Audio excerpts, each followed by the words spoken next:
Bom, mais uma edição especial do Diálogos com o MPPE nesse cenário de pandemia e justamente um assunto que diz interesse à minha pessoa em especial também e a todos que fazem comunicação social, que é o fazer jornalismo dentro desse cenário de pandemia, né? Muitas mudanças, muitos desafios e também uma série de ataques à imprensa, discussão se há liberdade de imprensa, se não há liberdade. Tudo isso e muito mais, a gente vai discutir um pouquinho aqui. Agradeço de antemão Estela Maris Saldanha, jornalista, apresentadora na TVU, TV Universitária, aqui de Pernambuco, do Opinião Pernambuco, um grande programa também, de opinião realmente, grande formadora de opinião pública. Muito obrigada, eu agradeço muitíssimo o convite. E quero dizer para você que esse é um momento especial, né? Porque eu não estou sendo entrevistada por uma pessoa qualquer, por um jornalista qualquer. Eu estou sendo entrevistada por um ex-aluno e com muita honra. Muito obrigada, Rafael. Eu que agradeço, Estela. E eu já começo perguntando, nesses anos todos de jornalismo, você já se deparou com uma situação parecida em relação à pandemia, algo que realmente, de fato, mudasse a questão do trabalhar, do fazer comunicação social? Não, porque esse problema agora é um problema planetário, né? É um problema que desestabilizou o mundo inteiro.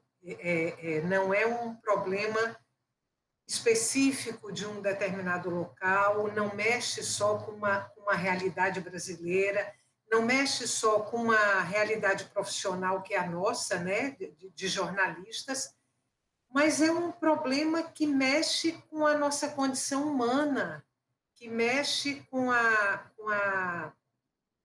o planeta inteiro, com a nossa relação com o planeta, com as pessoas, o nosso modus vivendi, o nosso modus operandi, e que desestabiliza, eu acho, toda a nossa condição, né, de sociedade, de indivíduos.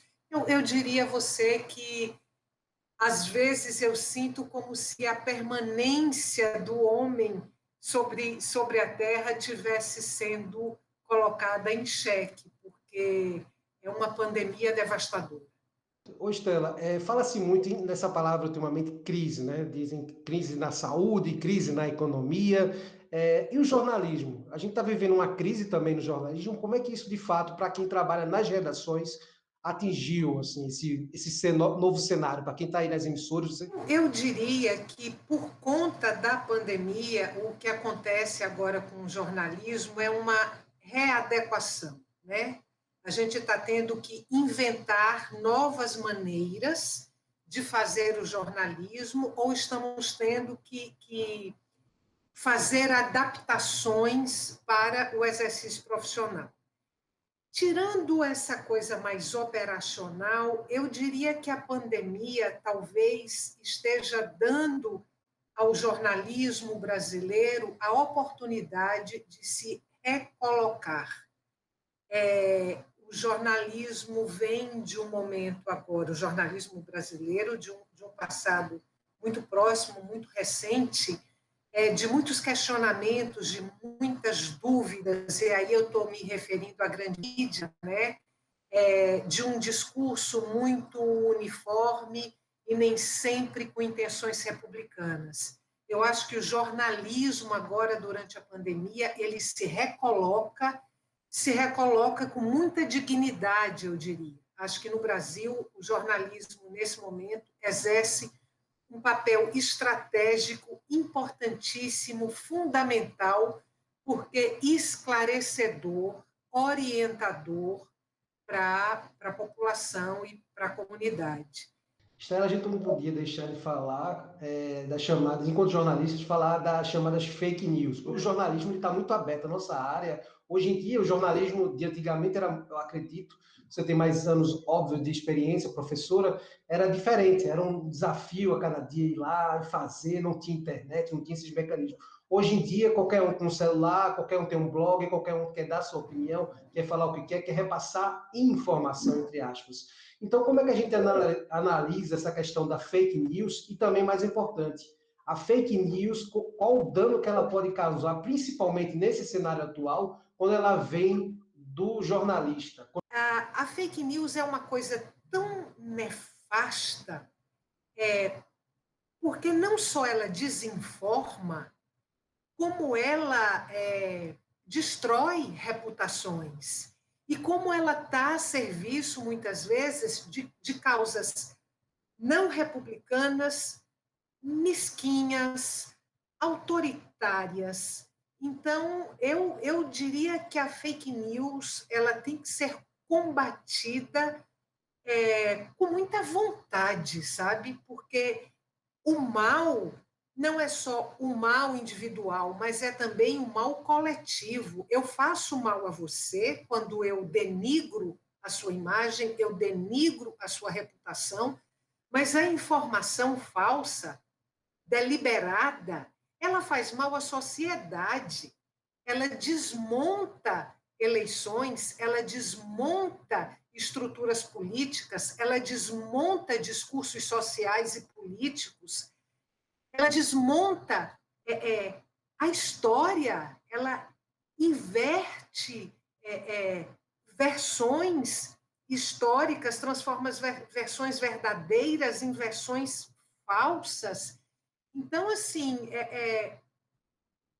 a fake news é um mal hoje no mundo, é um mal no Brasil, e eu deposito nesse momento muita esperança no poder judiciário brasileiro, no sentido de que ele tenha caminhos, ele tenha determinação, ele tenha coragem e ele tenha força para derrubar esse câncer que se instalou na vida brasileira. Estela, é interessante que você comentou essa questão de acreditar no judiciário. O cenário atual, a gente vê aí, é de briga, de harmonização, que diz na Constituição, harmônicos entre si, pelo que a gente vê atualmente, não é o que a gente vê, né? Não encara realmente como harmônico. Fala-se muito de que o judiciário está muito politizado, tomando decisões políticas e não judiciárias. E os políticos tomando decisões judiciárias.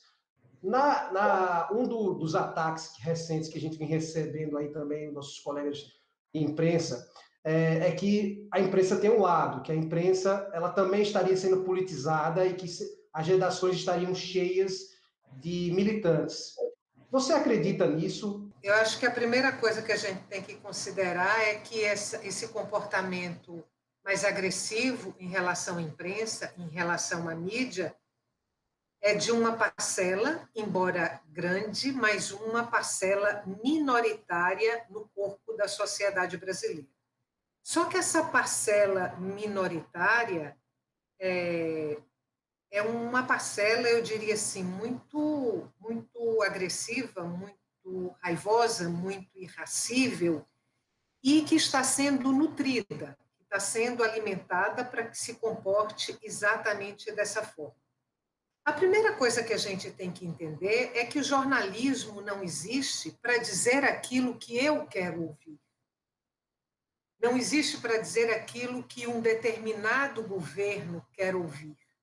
A imprensa não existe para concordar ou para discordar. Ela existe para promover o debate. Ela existe para pluralizar os discursos. Então, se a imprensa, nesse momento, está dizendo alguma coisa que desagrada a um determinado grupo político e, por isso, ela não vale nada, ela não tem a obrigação de agradar A, B ou C. Ela tem obrigação de se pautar por princípios éticos e garantir a pluralidade do pensamento. A imprensa também ela tem o direito de analisar e de comentar os fatos. Vai depender aí um pouco do modelo que você adote, aí pensando, por exemplo, nos telejornais, né? que é mais a nossa área, a nossa praia. Você tem modelos de telejornais que são, digamos, menos interpretativos, menos opinativos, apenas se reportam aos fatos. Você tem telejornais que são mais analíticos, que são mais interpretativos. Cabem as duas coisas. Então, o problema não está no modelo, e o problema não está na imprensa querer o mal do país, de ser uma imprensa antipatriótica. Isso é uma bobagem sem tamanho, isso é de uma ignorância sem tamanho. Esses ataques raivosos à imprensa são de uma ignorância fenomenal. A imprensa tem que ser questionada? Tem. O comportamento da imprensa pode ser discutido? Pode, deve ser discutido. A imprensa erra. A imprensa muitas vezes se posiciona mal. Isso é uma coisa.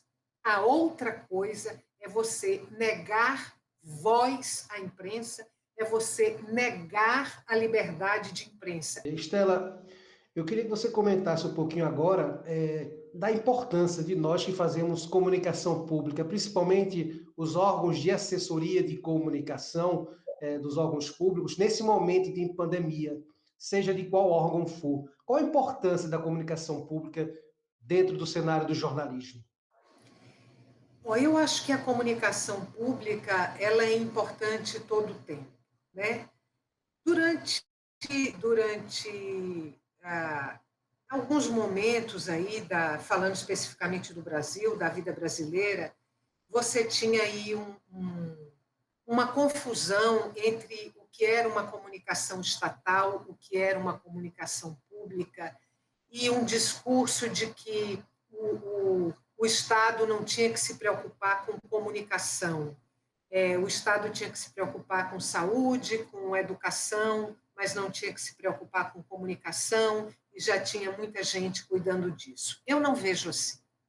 Eu acho que, mas também não estou falando de comunicação estatal, eu estou falando de comunicação pública, uma comunicação que não pertence ao Estado, mas pertence ao conjunto da sociedade. O Estado é uma ponta desse processo de comunicação. O Estado ele faz aportes para esta comunicação pública e não necessariamente tem que ser o único canal de aporte para a comunicação pública. Mas não falo de comunicação de Estado, falo de comunicação pública.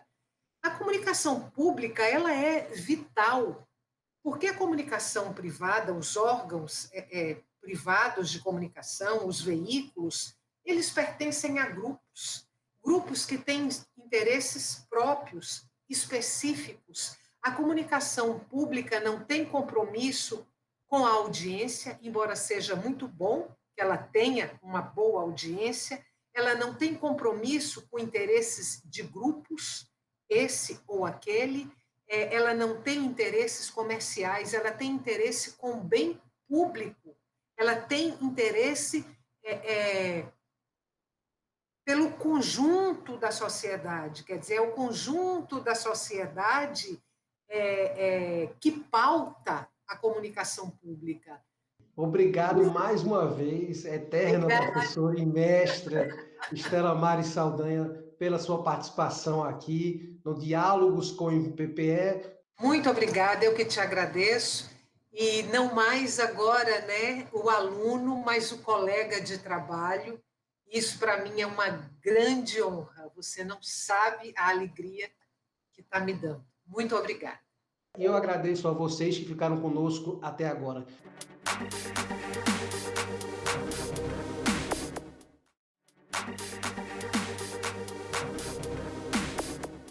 O promotor de justiça Auronilton Leão Carlos Sobrinho ingressou no MPPE no ano de 2012. Entre este ano e 2017, foi promotor de justiça substituto em Afogados da Engazeira. Entre 2017 e 2019, foi promotor de justiça de Tuparetama. E desde maio de 2019, é o primeiro promotor de justiça de São José do Egito. Doutor Auronilton, obrigado pela sua participação aqui no Diálogos com o MPPE. Eu é que agradeço a oportunidade de colaborar e de dialogar com a sociedade como um todo. Doutor, nós estamos aqui no sertão do Pajeú. Como é ser promotor de justiça no sertão do estado? Em todo o sertão eu não tive a oportunidade ainda de conhecer, mas no sertão do Pajeú é muito prazeroso. É uma região muito acolhedora, é uma região culturalmente bastante rica, é uma região que é berço das poesias, tanto que aqui tem até uma rivalidade, né? Tabira se intitula como capital estadual da poesia, São José do Egito é o berço imortal da poesia e Tapetim não poderia ficar por baixo, se denomina como ventre imortal da poesia. E Brejinho se intitula como terra-mãe do rio Pajeú, né? Rio Pajeú que já foi tão cantada aí, né, no Riacho do Navio, que corre para o Pajeú, que vai desaguar no São Francisco para o meio do mar. É uma região em que as pessoas são acolhedoras, uma região em que as pessoas respeitam, as pessoas são culturalmente ativas e também tem uma sociedade civil organizada muito ativa. Então é bastante interessante trabalhar aqui na região do sertão do Pajeú. Qual era a realidade da região quando o senhor chegou aqui, há 7 anos atrás, em São José do Egito, para a atualidade? Tivemos aqui alguns períodos complicados do ponto de vista socioeconômico, devido ao período muito elevado de estiagem, né? As secas realmente provocaram demandas desafiadoras, inclusive muitas das quais com uma atuação importante do Ministério Público, como por exemplo na requalificação da atuação dos carros-pipa, né? Sabemos que tivemos aqui vários problemas associados ao fornecimento de água por meio de carros-pipa, desde o controle da qualidade da água, até os problemas de gestão mesmo, né? De contratação desses carros-pipa, de aplicação adequada desses recursos públicos, de otimização dessas rotas, de melhoria da gestão desses recursos e de diversificação dos meios de acesso à água. Então, as demandas elas foram muito intensas. E aqui nós conseguimos, graças a um grupo de promotores muito atuante que tivemos e continuamos tendo, felizmente, aqui na região,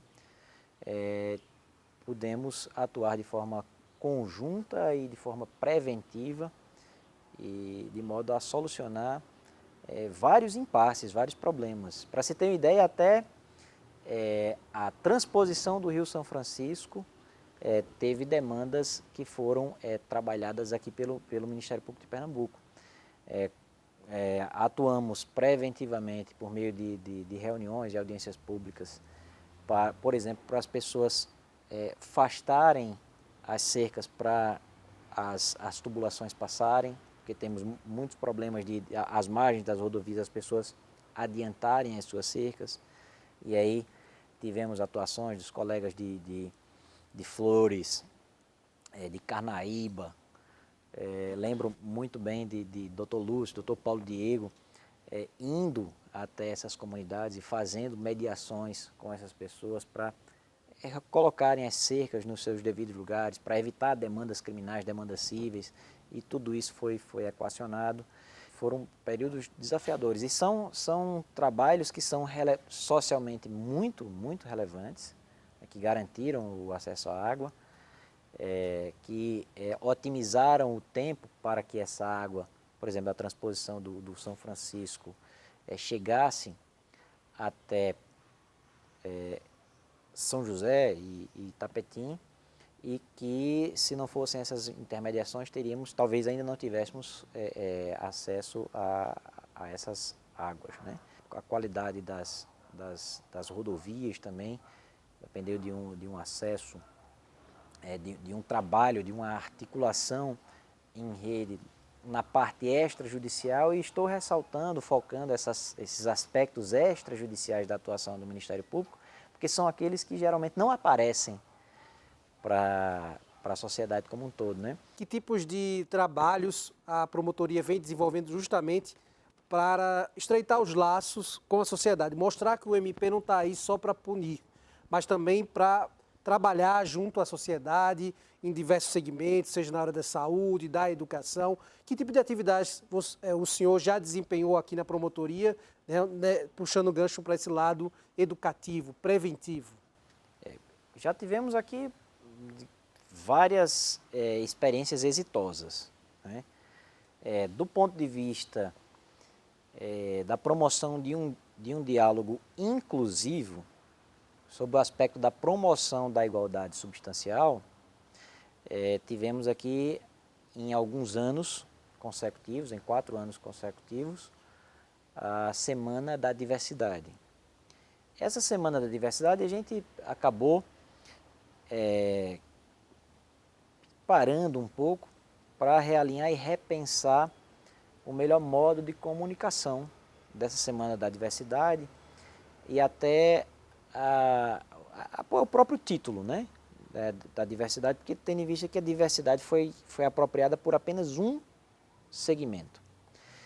Promoção da igualdade, da não discriminação, significa também promover direitos humanos. E os direitos humanos não se resumem a garantias individuais processuais da pessoa presa. Que há um reducionismo que é alimentado na mídia brasileira, eu digo mídia, a comunicação como um todo, não só o jornalismo, mas a gente sempre vê uma associação pejorativa a direitos humanos. Tipo, direitos humanos é para coitar bandido, direitos humanos não se importam com outras coisas, quando há até um aspecto interessante nessa crítica, diga-se passagem, que determinados grupos só fazem mobilização em favor de pessoas presas, mas não fazem mobilização por outros direitos humanos. Tá, essa é uma crítica construtiva. Você pode levar em consideração pode e deve levar em consideração outros aspectos dos direitos humanos.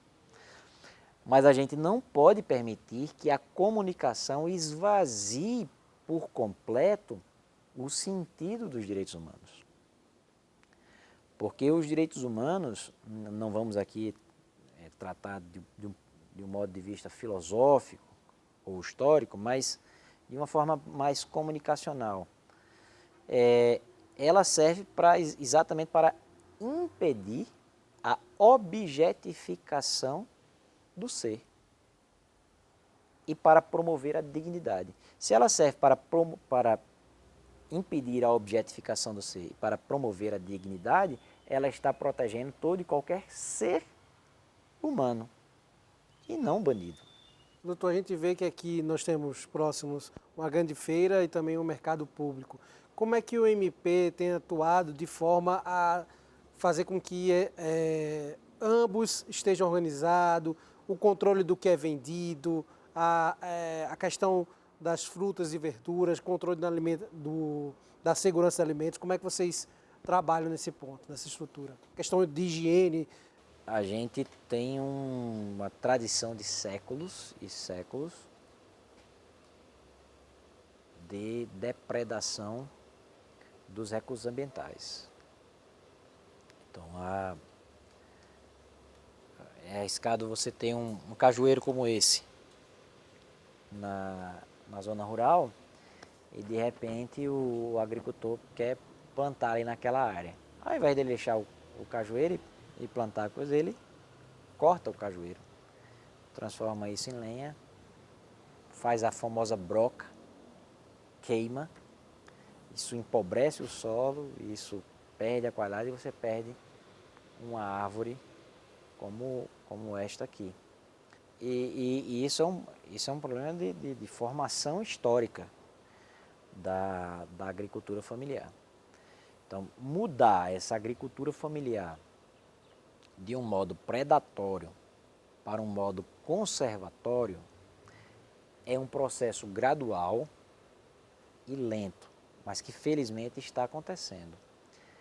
Aqui em São José do Egito já há uma associação de agricultores orgânicos.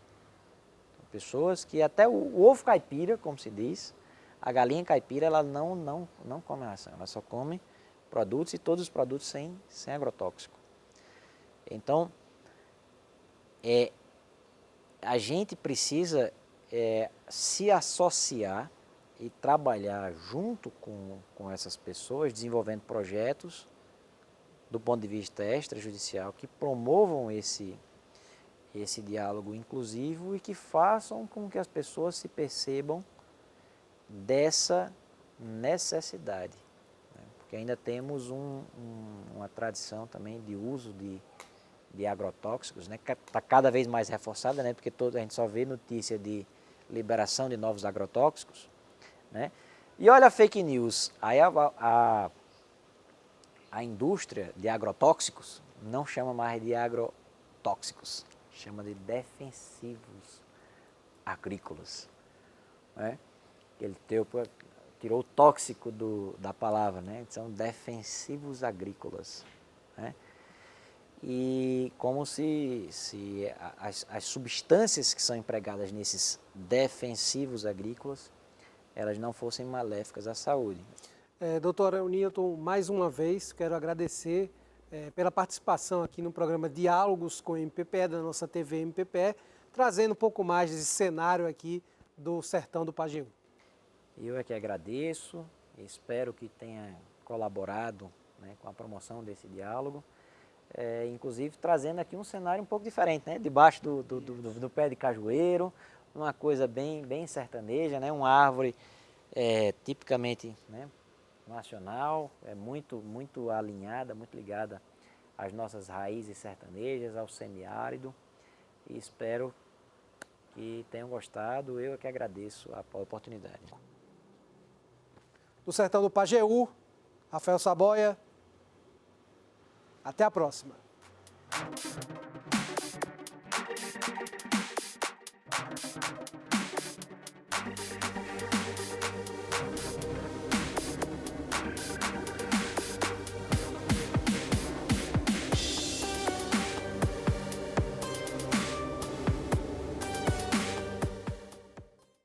Ministério Público de Pernambuco. Compromisso com a cidadania.